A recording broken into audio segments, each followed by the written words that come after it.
may or may not be aware, many standards of the school have been slipping recently, and it's these I intend to address today. Firstly, I think a primary issue needing to be addressed is that of graffiti.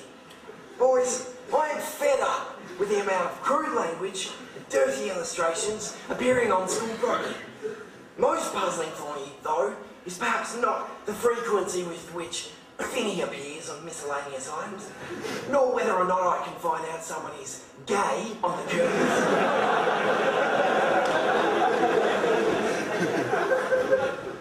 It is, in fact, disembodied genitals that worries me.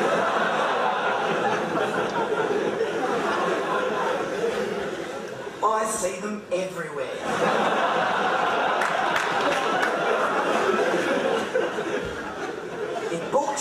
On diaries, on tables, desks, whiteboards.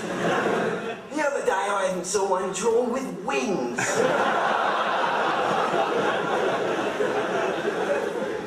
Flying in a Superman costume. What does that even mean?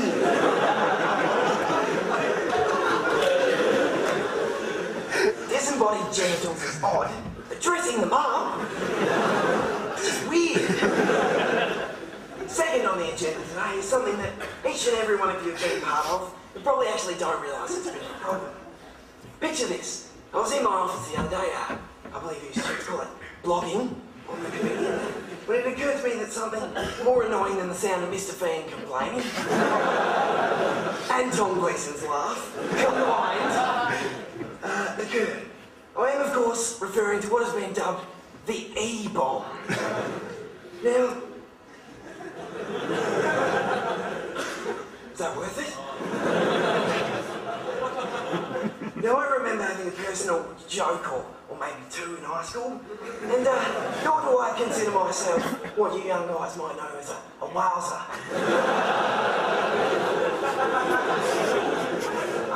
But this ridiculous nonsense has got to stop.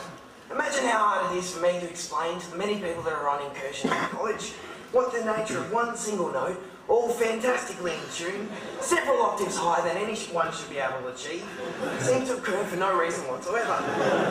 Imagine how hard it is for me, when I hear this noise, to explain to them that the candy stripe lasers signify mental disability. Please, if not for your own personal dignity and the reputation of the college, please refrain from dropping these E-bombs, although it is a darn sight better than these schnees. You freaks. Some of you might be saying, but Mr. Hutchison, you haven't given your mandatory grooming and uniform speech. It's funny you should mention that, because that leads me to the third issue. Discrimination against Jews that have been Israelis.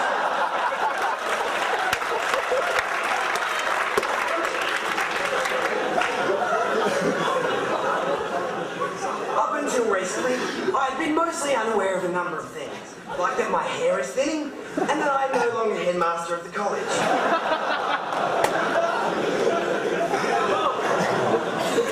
But probably what I've been most oblivious of is the prominent racism you boys display. Recently, when I actually accidentally lost one of my classrooms I was meant to be teaching in, I wandered quite by accident into an empty classroom.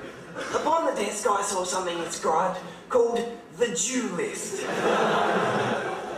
On it were many modified names of various things simply to include Jews. Names like Chewbacca, Mr. Juke, words like Jewry and jurisdiction. After this initial exposure, I was strolling through the yard, eating my lunch as I often do, when I heard a boy asked to borrow $1 for a cookie. Upon refusal, he said, and I quote, "Don't be such a Jew, just give me a ducat."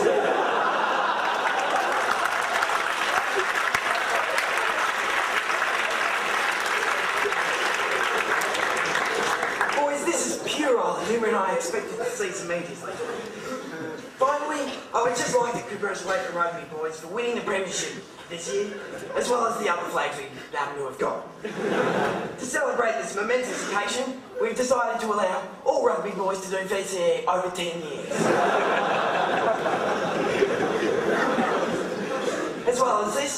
have noticed some construction occurring outside the Ruby too. This is the beginnings of a commemorative statue dedicated to the St Kevin's Rugby Department. It should stand about 30 feet high and span about 5 to 6 metres. It will immortalise Dave Hardesty and myself in solid gold. And Dave Hardesty will feature slightly less by means of a small note on the plaque. I shall be the only actual figure eight. I will hold a solid diamond rugby ball, and the quote on the plaque shall read, "Rugby, rugby, and fullness of rugby." I think this is a fitting tribute, and any defacing of the rugby statue in any way, shall be taken as seriously as any crime committed on this property, and you shall be charged with treason, sedition, and hung on the flagpole for all. We have also altered what has been known as our master plan slightly, to accommodate for the recent successes of our rugby team. While some lesser departments like chemistry, history, English and IT have been cut, we have put the extra funds to a worthy cause. St Kevin's now owns its very own Goodyear blimp.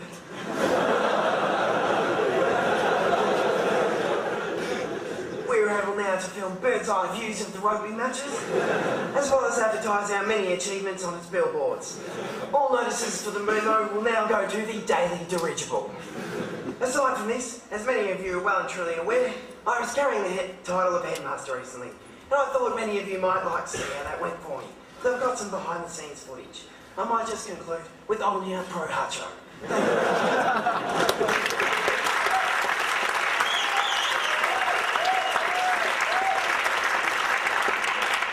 Can't bloody work out this technology. Sorry about giving permission for this. Oh, that's good.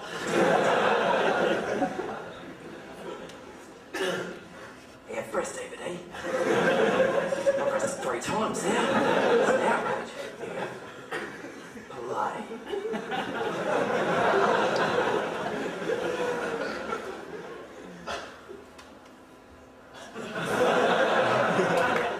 If you know, Mr. Hutchison was recently appointed acting headmaster at the college, and we're just going to follow him now and see how comfortable he is with his new position of power.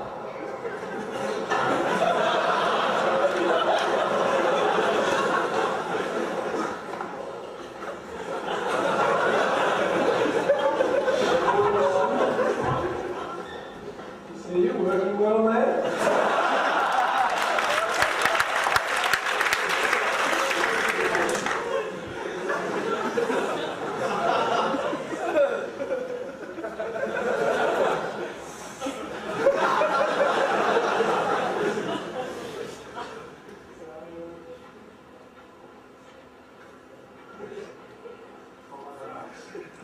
A few changes, yeah.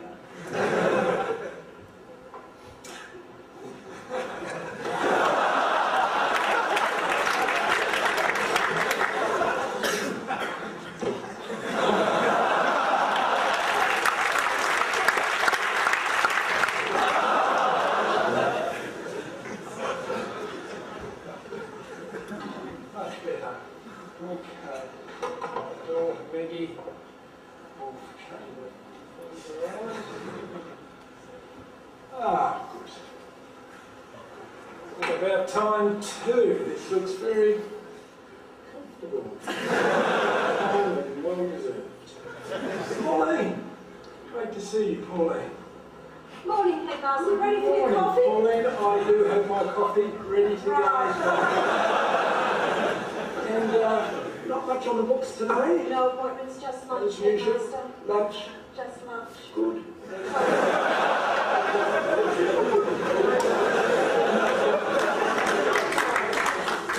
Party more off for you. Good, thank you. Well, and all of this correspondence, I'm not sure what to do with this. I'll ring the deputy headmaster.